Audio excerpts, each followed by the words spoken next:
Céline Deluet, et tu fais voir avec...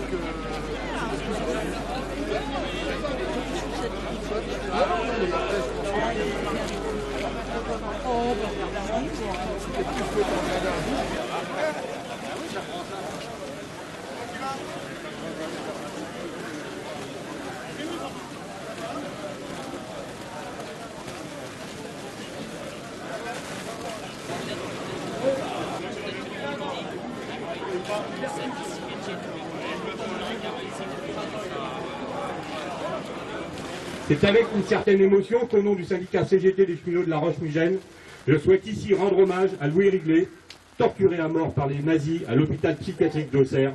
C'était le 4 avril 1944. Louis Riglet avait 34 ans. Louis Riglet est né le 25 avril 1910 à Varzy, dans la Nièvre.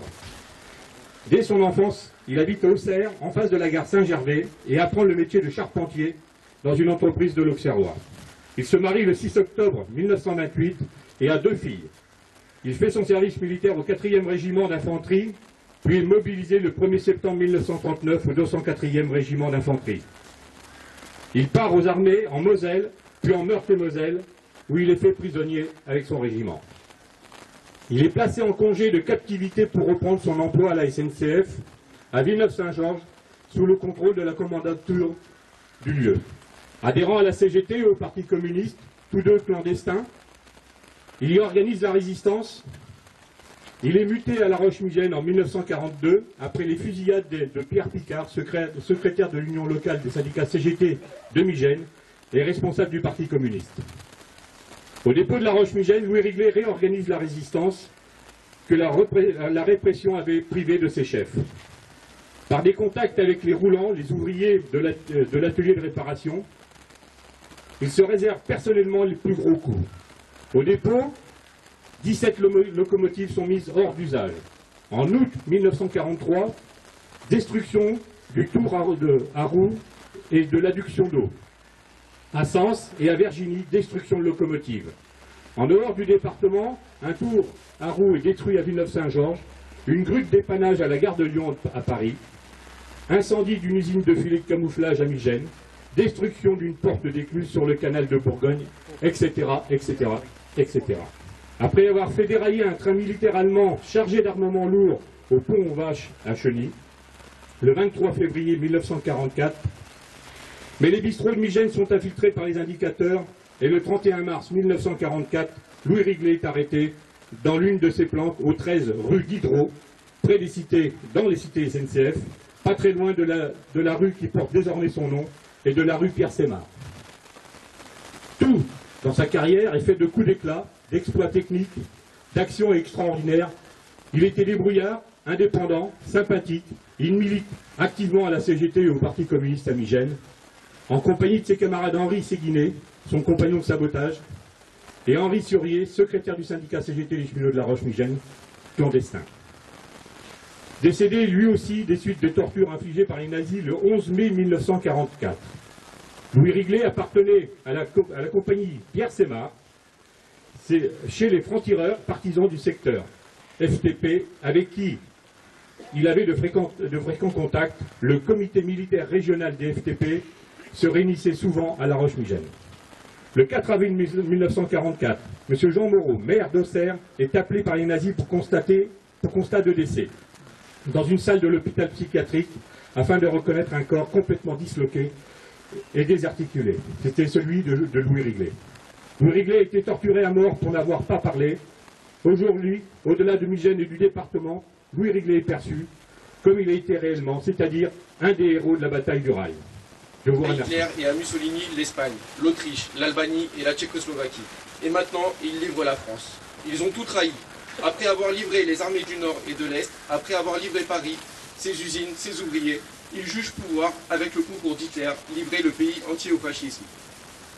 Mais le peuple français ne veut pas de la misère, de l'esclavage, du fascisme. Pas plus qu'il n'a voulu la guerre des capitalistes. Il est le nombre, uni, il sera la force. Pour l'arrestation immédiate des traîtres, pour un gouvernement populaire s'appuyant sur les masses, libérant les travailleurs, établissant la légalité du Parti communiste, luttant contre le fascisme hitlérien et les 200 familles, s'entendant avec l'URSS pour une paix équitable, luttant pour l'indépendance nationale et prenant les mesures contre les organisations fascistes. Peuple des usines, des champs, des magasins, des bureaux, commerçants, artisans et intellectuels, soldats, marins, aviateurs encore sous les armes, unissez-vous dans l'action. Cet appel du 17 juin fut le premier acte de résistance. Il s'opposait frontalement à l'appel du maréchal ce même jour, l'appel de Charles Tillon, membre de la direction du PCF, portait en lui l'espoir et l'ADN du Front populaire, tandis que les collaborateurs portaient, elles, l'héritage de ceux qui proclamaient en 1936 « Mieux vaut Hitler que le Front populaire ». Notre camarade Louis Riglet a répondu à cet appel dès les premiers instants. D'abord à Villeneuve-Saint-Georges, puis à partir de 1942 à La Roche-Migène.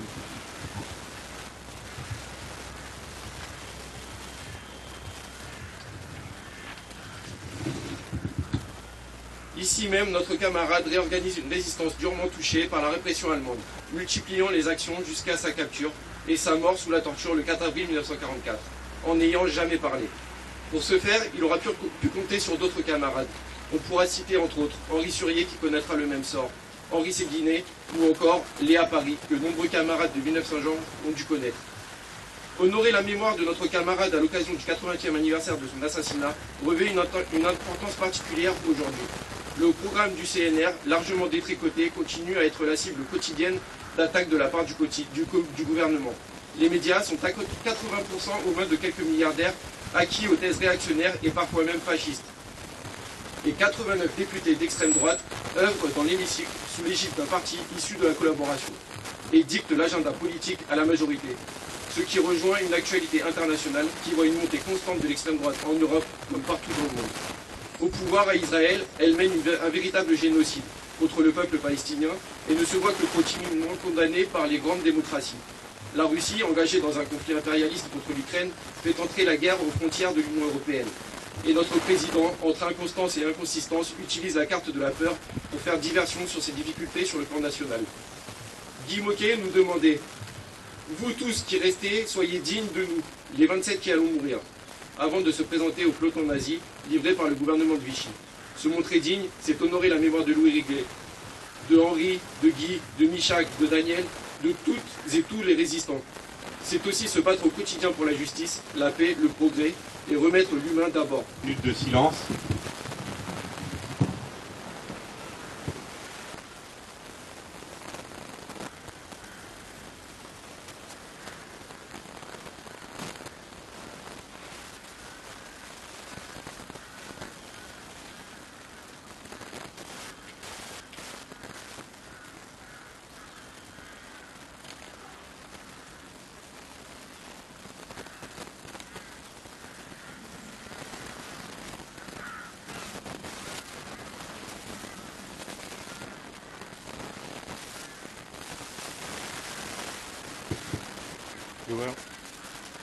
Je vous remercie. Les porteurs des GR sont invités à venir les déposer.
Il y a un dépôt de bière qui sera fait, mais avec, si vous voulez y aller en groupe, pour ceux qui vont aller ensuite au cinéma, il y aura un dépôt de bière sur l'autre monument aux morts.